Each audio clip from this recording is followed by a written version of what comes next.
அறத்தின் வழி நின்று வழிபடுத்த இனத்திற்கான ஒரு ஊடகம் வள்ளுவம். சப்ஸ்கிரைப் செய்து உறுதுணையாகுங்கள்.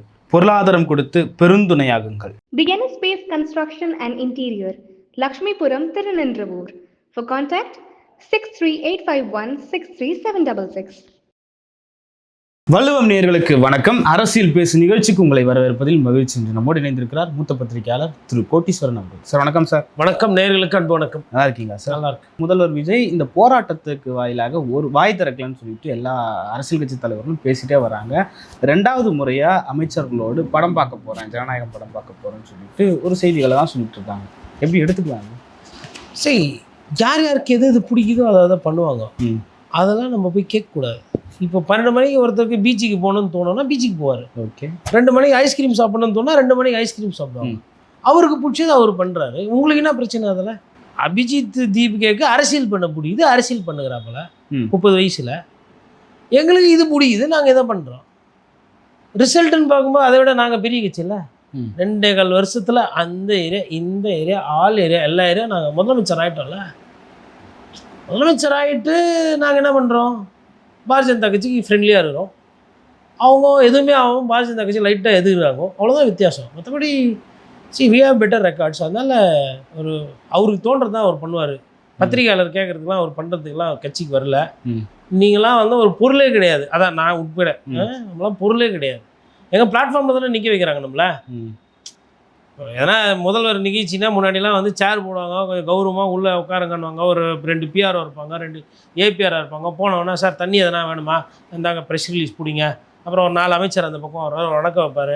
நம்ம கேட்போன்னா நான் எப்படி இருக்கீங்க, என்ன சார் எப்படி இருக்கீங்க, எதனா செய்தி இருந்தால் சொல்லுங்கள் சார்னுவேன். அப்போ அவர் சொல்லுவார், எங்கப்பா எல்லாம் தப்பாக எழுதுறீங்கன்னு அந்த அமைச்சர் சொல்லுவார். இல்லை சார் நல்ல செய்தி இருந்தால் கொடுங்க. இப்படி இருந்த ஒரு விஷயம் இப்போ எப்படி இது? பத்திரிகையாளருக்கு என்ட்ரியே கிடையாது, அப்படியே போயிடு. எல்லாம் வரவே வராது இந்த பக்கமே. இந்த படத்தில் சொல்லுவார்ல, ஐயா வாழ்க்கை வந்து ரொம்ப மோசமாக இருக்குது. இப்போ பத்திரிகையாளர் இப்போ நம்ம போய் கையை காட்டணும்னா இதெல்லாம் ஒரு பொழப்பு, இது பழகிறோம், இதெல்லாம் ஒரு தொழிலா, அப்படியே போயிடு அப்படின்ற மாதிரி தான் இருக்குது இன்றைக்கி தாவேக ஆட்சியில் பத்திரிகையாளர்களோட நிலைமை. அதனால் எல்லாம் ஒன்றும் சொல்கிறதுக்கு இல்லை. அவருக்கு பிடிச்சதே அவர் பண்ணுவாருங்க. நீங்களாம் சொல்கிறதெல்லாம் பண்ண மாட்டார். அவருக்கு எப்போ பிடிக்குது, எது பிடிக்கும், எதை பற்றி பேசணும். இப்போ கர்நாடகா தண்ணி வேணும், நேரிலே போகிறாப்புல, நேரில் போய் வாங்கலான்ற மாதிரி அந்த முடிவுக்கு வந்துருக்கிறார் முதலமைச்சர். வாழ்த்துக்கள். சி.கே. சிவகுமாரை நிறைய தண்ணி டிஎம்சியாக கொடுத்து உதவணுன்றது எல்லாம் அல்ல இயற்கையை வேண்டிக் கொள்ளும். பேச்சுவார்த்தை என்ற சதி வலையில் சிக்க வேண்டாம்னு முன்னாள் முதல்வர் மு.க. ஸ்டாலின் வேண்டுகோள் கொடுத்துருக்காரு. அவருக்கு கிட்டத்தட்ட சப்ஜெக்ட் தெரியும். போனால் நல்லா இன்றைக்கி சாப்பாடு கீப்பாடு பிரமாதமான வரவேற்பு எல்லாம் இருக்கும், நட்பு பாராட்டுவோம். ஏன்னா காங்கிரஸும் தாவேகாவும் என்னத்தில் இருக்கிறோம், கூட்டணியில் இருக்கிறோம். அதிமுகன்ற ஒரு கட்சி இந்த மாதிரி பிஜேபின்ற ஒரு கட்சியோட கூட்டணி போய் தான் இன்றைக்கி இந்த நிலைமை ஆயிருக்குது. பாதி வந்து காரணம்னா இன்னொரு காரணம் பிஜேபியோட கூட்டணி. இது காங்கிரஸ் கைட்டி விட்டாச்சு. நல்லது, தமிழ்நாட்டுக்கு 2 தேசிய கட்சிகளும் அடையாளம் கண்டு விட்டார்கள், போகிறாங்க. அப்படியே ஒரு கிட்டத்தட்ட நமக்கு வந்து இப்போ 30 நாள் 50 நாளில் 30 டிஎம்சி தண்ணி வந்திருக்கணும். ஜூன் மாதத்துலேயும் ஜூலையிலையும் சேர்த்து இப்போ போயிருக்காருல்ல, பேச்சுவார்த்தை பண்ண போகிறாங்க இல்லைங்களா. 30 டிஎம்சியில் ஒரு 15 டிஎம்சி தந்து விட்ருவோம். ஆல்ரெடி ஒரு 4 டிஎம்சி ஏதோ வந்துருக்குது, ஒரு 25 டிஎம்சி பாக்கி, 15 டிஎம்சி திறந்துட்டுருவோம் போய் பேச்சுவார்த்தை பண்ணோன்னு. அதுக்கு தான் போகிறோம் நம்ம. அதனால் இன்னொன்று, விமர்சனங்கள் அப்பாற்பட்டு ஒருவேளை முதலமைச்சர் போய் ஒரு 10 டிஎம்சியோ இல்லை ஒரு 15 டிஎம்சி நீரை பெற்று வந்தால் கொண்டால் நான் அவரை மனப்பூர்வமாக பாராட்டும். எங்கே இறங்கி போகிறோம், எங்கே ஏற்றி போகிறோன்றதை தாண்டி விவசாயிகளுக்காக அவர் வாங்கி கொடுத்தா நான் என்னோடய கருத்தை வந்து நான் அன்றைக்கி வந்து ஒரு மாதிரி ஒரு விமர்சனமாக இதை சொன்னேன். அன்றைக்கி வந்து பத்திரிகையாளர் கோட்டீஸ்வரன் வந்து அதில் வந்து விஜய் அண்ணா பண்ணதான் சரி, 10 டிஎம்சி தண்ணி வாங்கின்னு வந்துட்டாவே நான் அதை தான் சொல்லுவேன். ஆனால் வாங்கின்னு வரல, தண்ணி வரல அப்படின்னா I will continue to talk like this. ஏன்னா எல்லார் காலத்துலையும் இப்படி தான் பேசியிருக்கணும். பத்திரிகையாளரோட வேலை என்ன? நாட்டு மக்களுக்கு தெரியுமா 107.25 டிஎம்சி தண்ணி வரணுன்னு? அவங்களுக்கு தெரியுமா ஜூனில் எவ்வளோ தண்ணி வரணும் டிஎம்சி? நம்ம வேலை என்ன?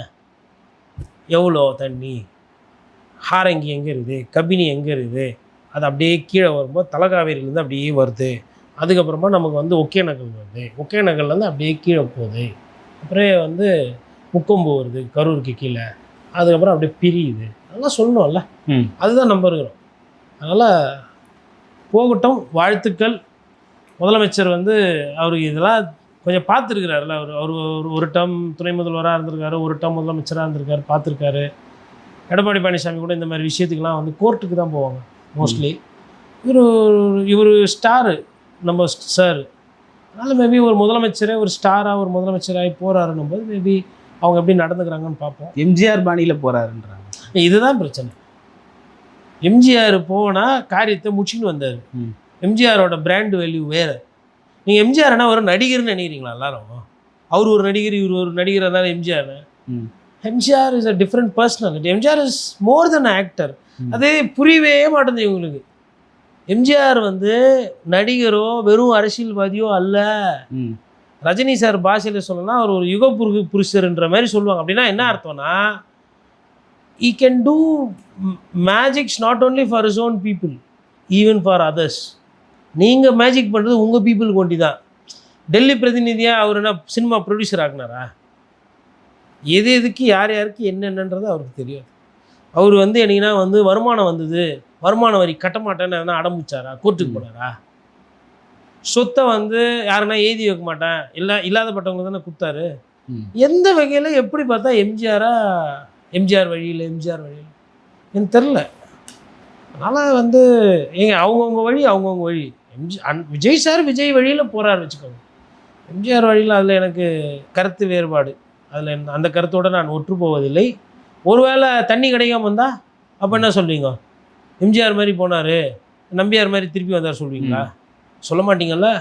அதனால் அவர் விஜய் சாராகவே இருக்கட்டும், எம்ஜிஆரெல்லாம் மாறவான. இந்தியாவில் ஜனநாயகம் இருக்கா என்ற ஒரு கேள்வி பிரதானமாக எல்லாருக்கிட்டையும் எழுப்பப்பட்டது. குறிப்பாக தமிழ்நாட்டில் ஜனநாயகம் இல்லை, ஜனநாயகம் வந்துருச்சு அப்படின்னு சொல்லிட்டு கேள்விகளாக எழுப்பப்பட்டது.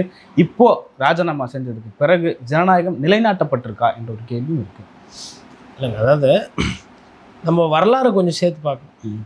நிறைய விஷயங்கள் நியாயமாக கிடைக்க வேண்டிய நியாயம், நீதி, தர்மம், அதாவது நம்ம மகாபாரதம், ராமாயணம், கிருஷ்ணர் இதை சொல்லுகிறாரு, ஜீசஸ் அதை சொல்லுகிறாரு, குரானில் நபிகள் இதை ஓதி இருக்கிறாரு, இதெல்லாம் சொல்லுவாங்க.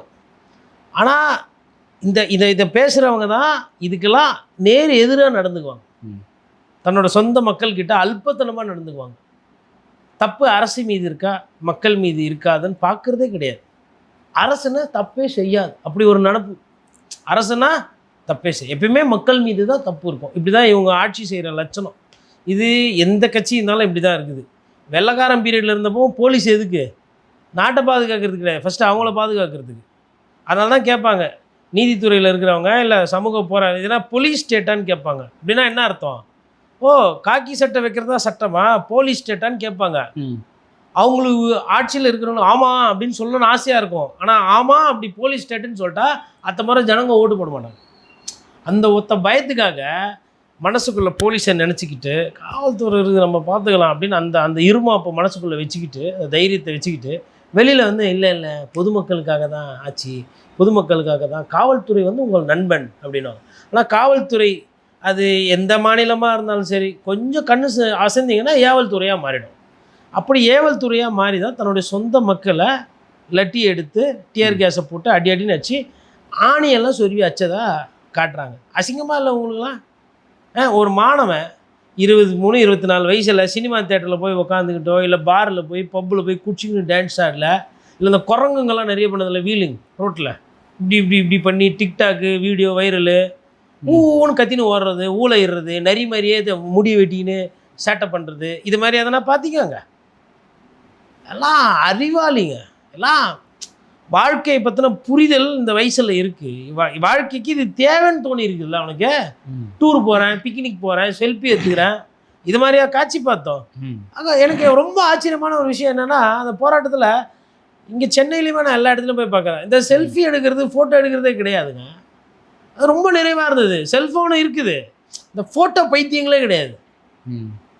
ப்ளீஸ் ஒன் ஃபோட்டோ அதெல்லாம் இல்லை. அப்போது இது எதுக்காக வந்திருக்கோம், அங்கே என்ன பேசுகிறாங்க, என்ன செய்தி சொல்கிறாங்க, காது கேட்குது, அதுக்கேற்ற மாதிரி அந்த ஒரு விஷயங்கள், அதாவது முழுக்க இல்லைன்னு சொல்ல முடியாது, பட் அந்த டிஃப்ரென்ஸ் இருக்குது. இதுக்கு வந்த மாணவர்களுக்கும் மற்ற மாணவர்களுக்கும் டிஃப்ரென்ஸ் இருக்குது. அப்போ எனக்கு என்ன ஒரு நம்பிக்கை இங்கே பிறக்குதுன்னா, இந்த மாணவர்கள் ஒரு எதிர்காலமாக எக்ஸாம்பிளாக போகும்போது பின்னாடி இருக்கிற மாணவர்கள் இவர்களை பார்த்து அவங்களும் அப்படி ஆயிட்டாங்கன்னா அப்போ நம்ம எப்படி இருப்போம்? எதிர்க்கட்சியே தேவை கிடையாது, கோர்ட்டே தேவை கிடையாது. ரூல்ஸ் என்ன? ஏன் ரூல்ஸ் ஃபாலோ பண்ணல? அமைச்சர் தப்பு பண்ணால் உக்காந்து செல்லமாக பார்த்துக்கின்னு இருப்பாங்களா? ராஜினாமா சொல்ல பண்ணுவேன். அவரை ராஜினாமா பண்ண சொல்றியா இல்லை நீ ராஜினாமா பண்ணுறியா? அதான் அவங்க கேட்டாங்க. கிட்டத்தட்ட கடைசியாக வச்ச ஸ்ட்ரோக் அதுதான். ஓ ஆமாம், தர்மேந்திர பிரதான் பெரிய ஆள், ராஜினாமா பண்ண முடியும். அப்போ நீ ராஜினாமா பண்ணு. எஸ்ஜே சூர்யா படம்லாம் வரும்ல, இல்லை இந்த படத்தில் சிம்பு ஒரு படத்தில் பண்ணியிருப்பாரு. அவன் சொன்னா அதான் நீ வந்த, அப்போ நீ வந்திருக்க மாட்டேன். நீ வந்த அதனால் அவன் சொன்னான் அந்த மாதிரி. அப்போ அவன் ராஜினாமா பண்ண, அப்போ நீ ராஜினாமா பண்ணு. நீ ராஜினாமா பண்ணுறியா இல்லை அவன் ராஜினாமா பண்ணுவான்? எது அப்படின்னும் போது இல்லை தர்மேந்திர பிரதானே ராஜினாமா பண்ணுவார். வந்ததா வழி? நிறைய பேர் இங்கே ஐடியா. தம்பி அறிவு ஒரு நல்ல பாடகர், மனசு கேட்கல, போய் பண்ணிட்டார் செக்ரட்டரியேட் தலைமைச் செயலகம். ஆனால் அப்படியே குண்டு கொப்பா 4-5 பேர் சேர்ந்து ஆனால் ஓடுற போகிறோம் இல்லையா, அப்படியே பயங்கரமாக அப்படியே பிடிக்கிறது. ஏதோ மேரடானா பந்தயத்துன்னு ஒன்றா திருப்பி 4 பேர் டிஃபெண்டர் போய் பாலை போட்டு எடுப்பாங்கல்ல ஃபுட்பாலில், இந்த மாதிரி 4 டிஃபெண்டர்ஸ் மாதிரி போய் பிடிச்சி அப்புறமா போனோன்னே பார்ப்பா நம்ம நம்பர் இல்லை, நமக்கு நம்பர் இல்லை, பாராளுமன்றத்தில் நம்பர் இருந்தால் தான் நீட்டு தேர்வு ரத்து பண்ண முடியும். அதெல்லாம் நடக்காது. கிட்டத்தட்ட பாதி விஷயம் நடந்துச்சு. இப்போ அமைச்சர் பதவி போயிடுச்சு. நேஷ்னல் டெஸ்டிங் ஏஜென்சியில் இருந்த நிறைய அதிகாரிகள்லாம் வேண்டப்பட்ட அதிகாரி தான், எல்லாம் பிஜேபிக்கு வேண்டப்பட்ட அதிகாரி. எல்லாத்துக்கும் ஒன்றும் வேலை போயிடுச்சு, இல்லை சஸ்பெண்டு. பாதிக்கப்பட்டவங்களுக்கு பணம் பேசிகிட்டு இருக்கிறாங்க. வந்துட்டால் ரொம்ப சந்தோஷம். கேஸ் எல்லாம் விட்ரா. இப்படி கேஸ் விட்ரா பண்ணுறா இல்லை திருப்பி ஜந்தர் மந்தர் போவா? ஓகே, மாணவர்கள் கேட்பாங்க. இல்லை வேறு ராம்லைலா மைதான் எங்கே வச்சுக்கலாம் அடுத்த ஆட்டத்தை? அதனால் இனி கண்டிப்பாக இனிமேல் என்ன நடக்கும்னா, சிஜேபி ஒரு விஷயத்தை எடுக்குதுன்னா பப்ளிக் சப்போர்ட், மாணவர் சப்போர்ட் வந்துடும். நீ போய் உட்காரு ராஜா, சாப்பாடு ஸ்விக்கியில் ஃபுட்டு, குடிக்க தண்ணி, ஜூஸு எல்லாம் வரும். அப்புறமா என்ன வரும்? சீக்கு வருவாங்க. எதோட வருவாங்க? பொருளோடு வருவாங்க, டர்பன் கட்டுன்னு. அப்புறமா பாம்பேலேருந்து என்ன பஞ்சாபு நீ இறங்குனா, அப்போ நான் என்ன மராத்தி சும்மாவா? வீர சிவாஜிப்பா தான் வரேன் இரு அடுத்து. அதுக்கப்புறம் இந்த காட்டில் இருக்கவங்க கூடலாம் இருப்பாங்க இல்லையா, இப்போ பேர் வச்ச கோண்டை ஜாதி கூப்பிடுறீங்க தான் வந்துட்டேன். அப்புறம் நாகா, இந்த மாதிரி ஊருக்கு பெரிய மனுஷங்க இருப்பாங்கள்ல, அவங்களாம் அவங்க பிள்ளைங்களை எடுத்துன்னு வந்து நிறுத்தினாங்கன்னா ரொம்ப கஷ்டம். இனிமேல்ட்டு நல்ல மாற்றம். உண்மையிலே அவ்வளோ சந்தோஷமாக இருக்குது இந்த அரசியல் நிகழ்வுகளை பார்க்கும்போது. சும்மா இங்கே உக்காந்துக்கிட்டு இங்கே இருக்கிறது, அப்புறம் அந்த கட்சியில் போகிறது, அப்புறம் அங்கே இருக்கிறது, அதுக்கப்புறம் அங்கே போகிறது, கேட்டால் அதுக்கு ஒரு விளக்கம் சொல்கிறது, அது மாதிரி இந்த சீனே இல்லைல்ல இந்த விஷயத்தில். டார்கெட்டு பாரதிய ஜனதா கட்சி வேறு, உனவும் எனக்கும் தான் பேச்சு. இந்த கூட்டணி கட்சி, எதிர்கட்சி, சைடு கட்சி, பழைய கட்சியெல்லாம் வரக்கூடாது, எல்லாம் வெளில இருக்கும். நாங்களாச்சு அவங்களாச்சு ரப்பர் கண்டில் சொல்கிறீங்களா. அதுக்கப்புறம் ராகுல் காந்தி அவர் போகாமல் இருந்திருந்தால் மேபி நீட்டு தேர்வே ரத்தாக இருக்குமோன்னு எனக்கு தோணுது. இப்போ இவங்கெல்லாம் தலையிடாமல் கொஞ்சம் இருந்திருந்தாங்கன்னா இன்னும் நல்லா கூட வந்திருக்கும். கெஜ்ரிவால் கூட போனார், ஃபோட்டோலாம் எடுத்துக்கல. கெஜ்ரிவால் போய் சோனம் வாங்கிச்சுக்கிட்ட, என்னங்க ஏங்க கஷ்டப்படுறீங்க, உடம்பு பார்த்துக்கங்க, எதனா ஆயத்துலைய போகுது, வயசாகுது அப்படின்னா அவர் எப்படி இருக்கிறார்? சோனம் வாங்கிச்சு 10க்குன்னு கால் மேலே கால் போட்டுன்னு ஆட்டுனுக்கிறாரு. டெல்லி முதலமைச்சர், பிரதமர் கேண்டிடேட்டு வர தேர்தலில். ஏன்னா அந்த எண்ணம்லாம் இருக்குது. நீ ஏன் போராட்டிதுன்னா ஆளான நானும் போராட தான் உள்ளுக்குள்ளே இருக்கும் அந்த டைட்டில். எப்படி அதெல்லாம் அந்த காட்சியெல்லாம் பார்க்கும்போது எப்படி இருக்குது? இப்போ நம்ம ஊரெல்லாம் போராட்டம் அதெல்லாம் இந்த ட்ராமாவே இல்லாமல் இருந்தது. இது வெற்றி பெறத்துக்கு அதனால தான் காரணம். உத்தவ் தாக்கரே வராங்க, மாணவர்கள் அழகாக கைப்பிடிச்சி கூப்பிட்டு போகிறாங்க. போயிட்டு வந்துட்டு நான் இருப்பேன் கூட, ஒன்றும் பிரச்சனை இல்லை. யாருமே அவ்வளோ அரசியல் பேசணும். வந்தாங்க, டீசெண்டாக பார்த்தாங்க, போயிட்டாங்க. தமிழ்நாட்டிலேருந்து கூட அண்ணன் திருமாலாம் சப்போர்ட் பண்ணியிருக்காரு. அங்கே இங்கே மாணவர்கள் அடிக்கும்போது அந்தளவுக்கு கேட்கல. ஐயா சண்முகம், கனகராஜ், குறிப்பாக ஐயா கனகராஜ்லாம் வந்து கொஞ்சம் கோபம் வந்து இன்னும் சாந்தம் ஆனாரா இல்லைன்னு தெரியல. உண்மையில் அவரோட பேட்டியை பார்க்கும்போதெல்லாம் கம்யூனிஸ்ட்டுக்கு சமரசம் ஆகாது அப்படின்னு. சார், போராட்டத்துக்கு இடம் கொடுத்ததே கம்யூனிஸ்ட் கட்சிகள் தான். அதுதான் சொல்கிறேன். அது இது இந்த நேரத்தில் வந்து தமிழ்நாடு கம்யூனிஸ்ட் கட்சிகளுக்கு நன்றி. அதாவது டெல்லியில் தான் தீர்வு கிடச்சிருக்கு, முழு தீர்வு இல்லை, இடைக்கால தீர்வு, பாதி தீர்வு. அதுவே ஏதோ மன நிறைவாக ஏதோ ஒரு 2 வாட்டி பிரியாணி சூடாக சாப்பிட்ட மாதிரி இருக்குது, சந்தோஷமாக. பார்க்கும்போது. அதனால் அதுக்கு வந்து அந்த விஷயத்தில் கம்யூனிஸ்ட் கட்சிகள் வந்து மாணவர்கள் சந்தோஷப்படுமோ அவங்களும் சேர்ந்து சந்தோஷப்படலாம்.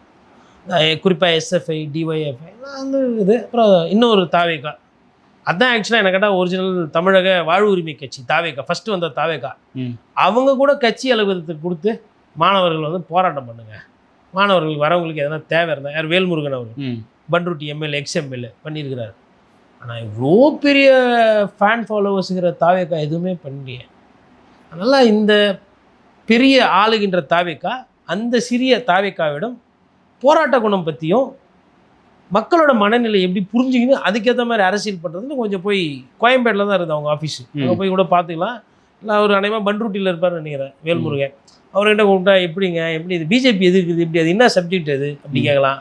இதெல்லாம் பனையூரில் நாம் தமிழர் கட்சி அலுவலகம் பக்கத்துலேயே இருக்குது. சீமான் அவர்கள் உங்களுக்கு இன்னும் பயங்கரமாக வைபாக சவுண்டாக இதை கற்றுக்கணும், இந்த போராட்ட குணத்தை நீங்கள் வளர்த்துக்கணுன்னா அவர்கிட்ட போனால் கூட அண்ணே அதை தான் ஃபஸ்ட்லேருந்தே சொன்னேன், உன்னாலலாம் முடியாது, இந்த பிஜேபி இருக்கான மோசமானவன், உன்னை விட நீ அப்படி யோசிப்பார். இல்லை அவன் பரவாயில்ல, நீ தான் அதை விட மோசம், பிஜேபி தமிழ்நாட்டில் குதிரை வேறு அரசியல் பண்ணுது, நீ தமிழ்நாட்டிலே பண்ணிட்ட. அப்புறம் அண்ணன் யோசிப்பார், எல்லா கலையும் சொல்லி கொடுக்கலாமா, இல்லை திருப்பி மறுபடியும் ஃபஸ்ட்டு மாதிரியே ஏமாற்றிட்டு போயிடுவாப்புல. ஏன்னா ஃபஸ்ட்டெல்லாம் வந்து ஆசையாக தான் இருந்தாங்க, கொள்கை இப்படி இருக்கணும், கோட்பாடு கொடி இப்படி இருக்கணும். இவர் ஏன்னா அவர் என்ன நினச்சார், விஜய் சார் வந்து இவரோட சேர்ந்து அண்ணனை இவரை முதலமைச்சர் ஆகிட்டு நான் டெப்டி சிஎம்மாக இருந்துக்கிறேன்னு இவர் பெருந்தன்மையாக நினைக்கிறாரு.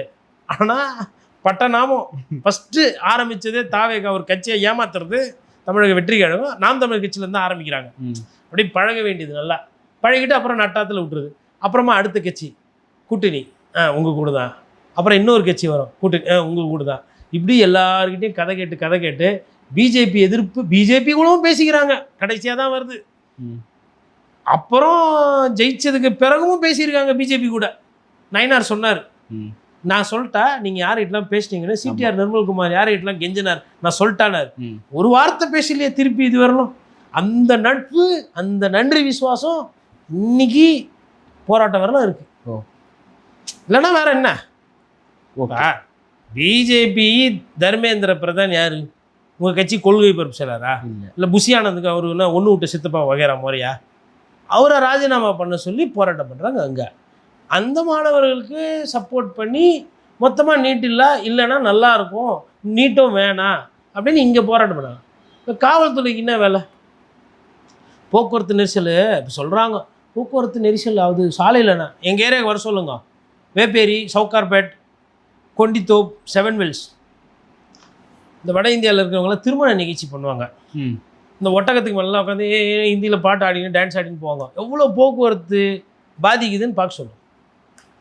எவ்வளோ பர்மிஷன் கொடுக்குறாங்க காவல்துறை, சேட்ஜிக்கு எவ்வளோ அன்பாக பர்மிஷன் கொடுக்குது. நான் இங்கே வர சொல்லுங்கள், நான் காட்டுறேன். போக்குவரத்து நெரிசல் பற்றி பேசுகிறாங்களே, அதே மாதிரி இங்கேயும் கோயிலெலாம் நிறைய வருது, புதுசாக கட்டுறாங்க கோயில், மார்பிள்லாம் எத்தனை வந்து போட்டு வெள்ளை வெள்ளையாக அழகாக கட்டுவாங்க.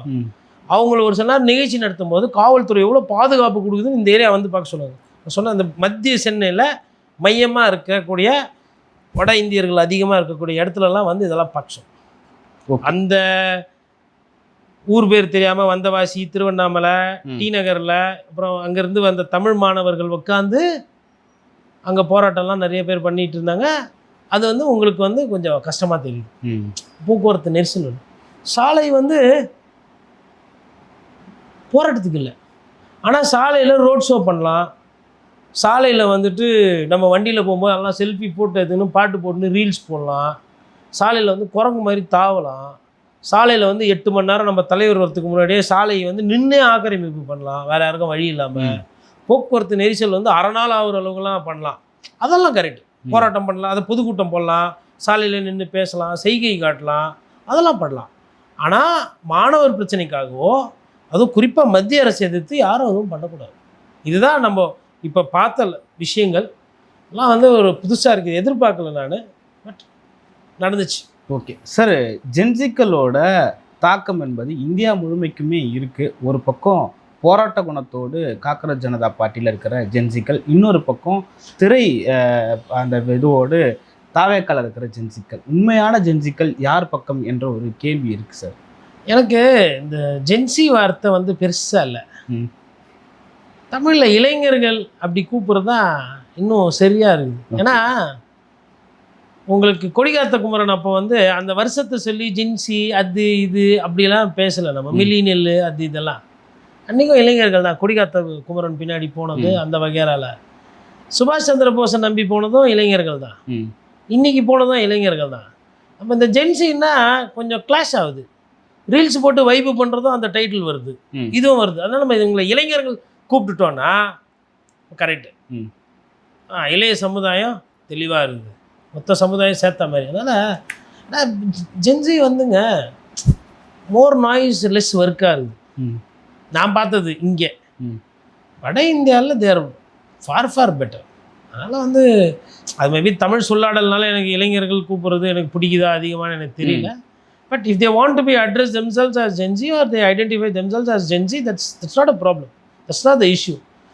பட் இந்த விஷயத்தில் கலக்கிட்டாங்க வேறு லெவல் பசங்க. வேறு மாதிரி படத்தில் வர மாதிரி வேறு மாதிரி கிடையாது உண்மையிலேயே. இது அதாவது இது ரியல் எனர்ஜி கிடையாது, ரா எனர்ஜி. இதில் என்ன இருக்குது கலர்ஃபுல்லாக? ஐயோ ப்ரோ பயங்கர வைப்பு ப்ரோ. யாருன்னா பண்ணாங்களா? காக்கா வலிப்பு வந்த மாதிரி இல்லை, யாரும் பண்ணல. அவங்க அமைதியாக நின்று போனால், உறக்கமாக பேசினா, கோஷம் போட்டால், பாரத் மாதா கி ஜெய் சொன்னாங்க, இந்துஸ்தான் வாழ்கன்னாங்க, இன்குலாப் ஜிந்தாபாத் சொன்னாங்க. அப்புறம் அவங்கவுங்க மதத்துக்கோ இனத்துக்கோ பெருமைப்படக்கூடிய ஒரு சில விஷயங்களை அங்கே பேசியிருக்கலாம், ஸ்லோகமாக போடும்போது அதோட முடிஞ்சு போச்சு, போராட்டம் வெற்றி. அதனால் வந்து யார் ரியல் அப்படின்றதை தாண்டி இது எடுத்துக்காட்டாக நான் பார்க்குறேன். மற்றவர்கள் இதை பின்தொடர்ந்தால் யாராக இருந்தாலும் கேள்வி கேட்கலாம், எந்த அரசியல் கட்சியாக இருந்தாலும் கேள்வி கேட்கலாம். சர்வ வல்லமை படைத்த பாரதிய ஜனதா கட்சியை கேள்வி கேட்கும்போது இதெல்லாம் பிஸ்கெட்டு. 2 நாள் போராட்டம் பண்ணால் பையன்னு ஊந்துடும். அத்த வாட்டி நீ தோக்க மாட்ட, சத்தியமாக தோத்துருவ அப்படின்னு எல்லா மாணவர்களும் அங்கங்கே 100 பேராக சேர்ந்து பேச ஆரம்பிச்சிட்டாங்கன்னாவே போதும். ஐயோயோ அப்பா தோத்துருவன்றாப்பா, முதல்ல அவனை கட்சி விட்டு தித்துப்பா சார். இல்லை சார், அவர் புதுக்கோட்டையில் பெரிய கை சார், விராலிமலையில் டெரர் சார், கரூரில் பயங்கரம். எப்பா இது மாதிரி ஆளுங்களாம் வேணாப்பா, எதனா போராட்டம் பண்ணிடுறோம். அந்த மாதிரி 2 பயத்தை காட்டினாவே இந்த ஊழல் பண்ணுறவங்க, லஞ்ச லாவண்யம் வாங்குறவங்க, இந்த மாத்திரை வச்சு நெசுக்கிறவங்க, அவங்களெல்லாம் அடையாளம் காண்டுட்டாங்கன்னாமே சரி, ஒரு வகையில் அந்த கட்சிக்குமே நல்லது. மாற்றம் உண்மையான மாற்றமாக இருக்கணும்ல, தமாஸ்க்கு மாற்றம்னு சொல்லக்கூடாதுல்ல. இப்போ பிஜேபி மாற்றம்னு சொல்லி தான் வந்துச்சு. யாருக்கு மாற்றம்? காங்கிரஸ்க்கு மாற்றம். மாற்றம்னு சொல்லிட்டு வந்து நீ மாற்றா இல்லை பண்ணுற, அவன் பண்ணுற வேலையை நீயே பண்ணுற, அப்போ என்ன மாற்றம்? அதை தான் பார்த்தாங்க மாணவர்கள். இதே பிஜேபிக்கு தான் அங்கே கொத்தாக போட்டாங்க பீகாரில் ஓட்டு, இதே பிஜேபிக்கு தான் பாம்பேயில் ஓட்டு போட்டாங்க, இதே பிஜேபிக்கு தான் வெஸ்ட் பெங்காலில் ஓட்டு போட்டுக்கிறாங்க, டெல்லியிலையும் அதே தான் போட்டாங்க. ஆனால் இல்லையே, சொன்னது வேறையா இது, செய்யுது வேறையா இருக்குது. இப்போ டவுட் வருது இல்லை, அங்கே வந்துச்சு டவுட்டு. எங்கே எப்போ டவுட்டு வருமோ எனக்கு தெரில. சார் கடைசியாக ஒரு கேள்வி. முன்னாள் முதல்வர் ஸ்டாலின் அவர்கள் ஓப்பன் யுவர் மவுத்னு ஒரு ஹேஷ்டேகை கிரியேட் பண்ணி விஜய்க்கு பல கேள்விகள், முதல்வர் விஜய்க்கு பல கேள்விகள் அடக்கியிருக்காரு. அதாவது தொடர்ந்து காவல்துறை மரணங்கள் நடந்துகிட்டு இருக்கு, அப்பாலஜி அந்த மாதிரியான விஷயங்கள், அந்த வார்த்தைகள் உங்களுக்குலாம் பிடிக்காதா அப்படின்ற ஒரு கேள்வி கேட்டிருக்காரு. சாரி கேட்டால் போதாதுன்னு சொன்ன நீங்கள் ஏன் இப்போ அதை பற்றி பேசலை அப்படின்னு சொல்லிட்டு ஓப்பன் யுவர் மவுத்னு சொல்லிட்டு ஒரு ஹேஷ்டேக் கிரியேட் பண்ணி போட்டிருக்காரு. எப்படி பார்த்து ஸ்டாலின் சாருக்கு குசும்பு ஜாஸ்தி. முதலமைச்சராக, முன்னாள் முதலமைச்சராக இருந்தவர் இன்றைக்கி இருக்கிற முதலமைச்சர் பார்த்து ஓப்பன் யுவர் மவுத் அப்படின்னா எங்கால் ஏமாறுவாரா விஜய் சார்? இவ்வளோ பார்த்துருப்போம், நாங்கள் இவ்வளோ படம் வச்சுருப்போம். Johnny yes papa, open your mouth no papa, telling lies ஆஹாஹா ஆஹாஹான்ட்டு சொல்லிட்டு சிரிச்சிட்டு போயிட்டே இருப்பாப்பல வைப்பு பண்ணி. இது ஒரு பாட்டு வச்சுருக்குறோம் நாங்கள். ஜானி எஸ் பாப்பா தான் உங்களுக்கு நோ ஓப்பனிங் மவுத்து, ஒன்லி ஃபுல்லாக சக்கரை தான் வாயில், சந்தோஷமாக இருக்கிறோம் நாங்கள். ஏன் எங்கள் வாழ்க்கையில் வந்து நீங்கள் இந்த மாதிரிலாம் பண்ணுறீங்க? ஆனால் இது எங்கள் சீசன், கொஞ்சம் மாதங்கள் ஆகும் இதெல்லாம் புரியறதுக்கு மக்களுக்கு. அதெல்லாம் நாங்கள்லாம் ஜானி எஸ் பாப்பா தான், அது வரலாம் நோ ஓப்பனிங் மவுத்து, சைலன்ஸ் தான். அதனால் அமைதியாக தான் இருப்பாங்க, நீங்கள் வேணால் பேசிக்கோங்க. நாங்களாம் ஒன்லி ஒர்க் டாக், நாங்கள் தான் அதுதான் சொல்லிட்டோமே, டாக்லெஸ் ஒர்க் மோர், அப்புறம் செய்க. அதனால் நாங்கள் ஆக்ஷன்ஸ் படத்துலலாம் கூட போடுறாங்க சார் அது. ஆமாம் வரும், எங்கள் படம் நாங்கள் முதலமைச்சராக ஆயிருந்தமோ பண்ண செய்க, ஃபேமஸான செய்க. ஆக அது சர்வதேச அளவில் அது பேசு பொருள் ஆகும், அதுக்கு தான் பண்ணுறது. இப்போ ரொனால்டோ CR7 இப்போது போர்ச்சுகல் லீடர், பழைய ரொனால்டோ வந்து அந்த மாதிரி செய்கையெல்லாம் பண்ண மாட்டார், மொட்டை ரொனால்டோ. இப்போ யங் ரொனால்டோ வந்து பார்த்திங்கன்னா கோல் போட்டோன்னா அப்படி பண்ணுவார், அப்படி சம்டைம்ஸ் சொக்காயை கேட்டு இப்படி பண்ணுவார் கோல் போட்டு.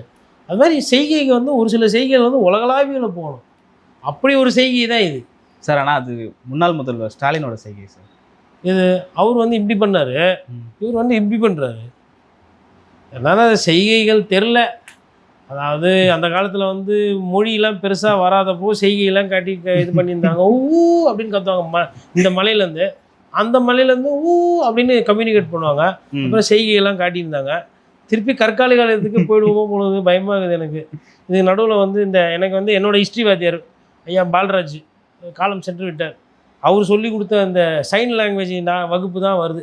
நியாண்டர்தாலர், குரோமேக்னட்ஸ், கிரிமால்டிஸ்லாம் வந்து செய்கை முறையில் பேசிக்கிடுவாங்கன்ட்டு. இந்த மாதிரி இப்போ செய்கை முறையாக போயிடுச்சு. பேரவைத் தலைவர்கிட்ட கேட்குறாங்க, சட்டமன்றத்தில் யாருன்னா செய்கை செய்யணுன்னா இப்படி இந்த செய்கை நல்ல செய்கையாக இருந்தால் அதற்கு வந்து நான் அனுமதி கொடுக்குறதா இல்லைன்னு. அப்போ முதலமைச்சர்னா இல்லை அவர் செய்கை நல்ல செய்கை தான் செய்வார்னு எனக்கு தோணுச்சு, அதனால் நான் குத்தேன்ற மாதிரி சொல்கிறாரு. அதனால் போகிற போக்கு பார்த்தா பூரா செய்கையாக தான் இருக்கும் பொழுது. நல்ல தமிழ் சொல்லாடல் இருக்குது, நல்ல இலக்கியம்லாம் இருக்குது நம்மக்கிட்ட. அவையில் எப்படி பேசணுன்ற வார்த்தைகள்லாம் இருக்குது, கண்ணியம் இருக்குது, எல்லாம் இருக்குது. அறிஞர் அண்ணாவுக்கு வேலை இருக்காது பொழுது போகிற போக்கு தான். எல்லாம் செய்கையிலே பண்ணிட்டு போயிட வேண்டியதான் ஃபுல்லாக. ஓகே, பல்வேறு கருத்துக்களை பகிர்ந்து கொண்டீங்க. மற்றும் ஒரு கான்செப்ட். நன்றி சார். நன்றி.